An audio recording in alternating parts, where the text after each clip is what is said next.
Let me ask you this. Last night there was breaking news that in my town of Los Angeles, our baseball franchise, the Los Angeles Dodgers, just sold for $2 billion.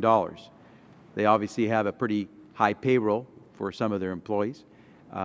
If they happen to have fewer than 500 employees, would they qualify for this small business tax cut?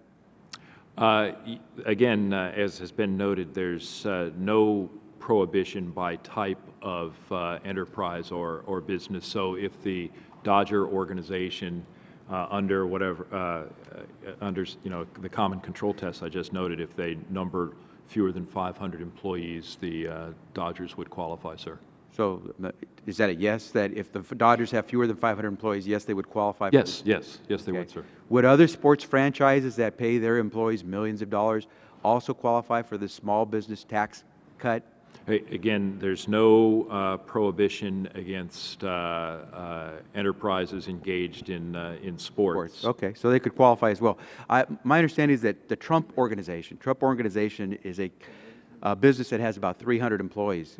If it has 300 employees, does the Trump organization qualify for a small business tax cut?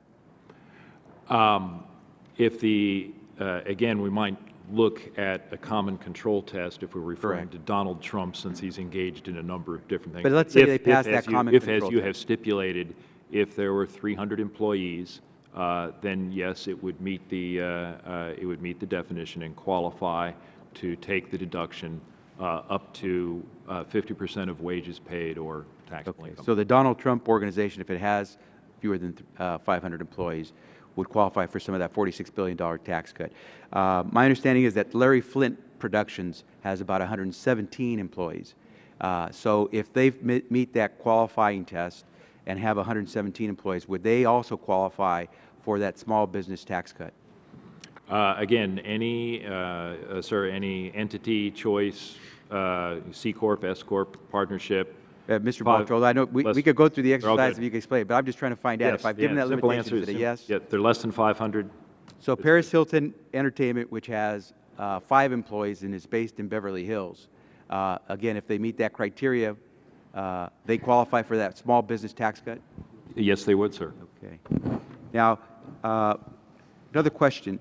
The legislation, you've read it, does it limit any benefits to the tax cut if solely to those businesses that create jobs? Is there a requirement that you create a job? There's no requirement on the result of the tax relief. So you don't have to create a job to get the 20% tax cut? That's correct, sir. Now let me ask you this. What if you fire an employee? Can you still get that tax cut? The tax cut, your qualifying business, the simple answer is yes, because okay, so if that's the answer, let me ask you this. What if a company fires an employee in the United States and lays off an American worker and then hires people abroad by outsourcing that job? Could that company still qualify for that tax cut? They could still qualify, but remember, there would be an effect on the wage limitation. All right. Thank you very much. Time's expired. Mr. Johnson's recognized. Thank you,